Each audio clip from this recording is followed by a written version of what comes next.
چکە خشوع خۆشەویستەکە مەزانی چی؟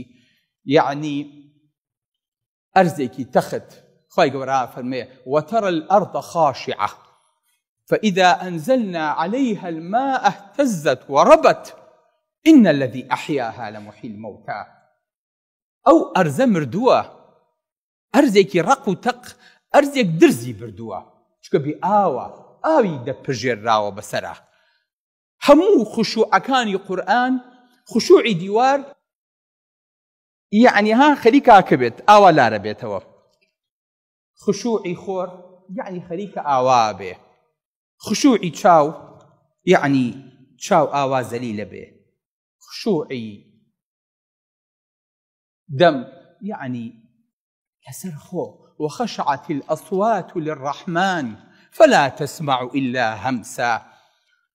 ئەبێ دەمەکان ئاوا بن لەسەر خۆ بن بچرپێنن. پێغەمبەری خوا صلی الله عليه وسلم کە کڕنۆشێ برد ئەی فەرموو اللهم لك ركعت وبك آمنت ولك أسلمت. ئەی خوای گەورە ڕکوعم بۆ تۆ برد ئیمانم بە تۆ هێنا. اینجا ئەی فەرموو خشع لك سمعي وبصري ومخي وعظامي وعصبي. خوای گەورە سوزدەم بۆ ڕکوعم بۆ تۆ برد.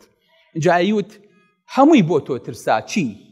گوێم خشع لك.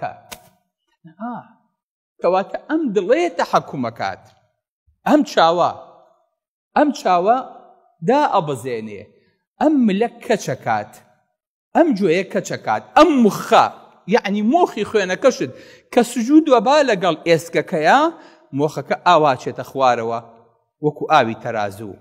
اینجا وعصبی کە هەموو ئەندامەکان بە عەسەب و بە دەمار هەڵەسوڕێ فەرمێ خوایە بۆ تۆ ڕکوعی بەرد هەموو ئەم ئەندامانەی من.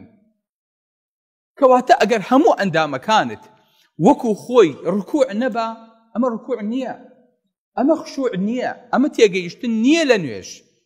ئەبێ نوێژەکانمان ئاوا بێت کە پێغەمبەری خوا صلی الله عليه وسلم فێرمانەکات خشع لك سمعي وبصري وعظمي ومخي وعصبي هەمووی پێکەوە خشوع بات. ئەگەر نا لە نوێژ حاڵی نەبووین، لە نوێژ توێ نەگەیشتون، خوا چی لێتان قبوڵەکە بەرامبەرتان دانیشێت و بەس قسە بکات و هیچ حاڵی نەبی نەزانێ باسی چی بۆکە.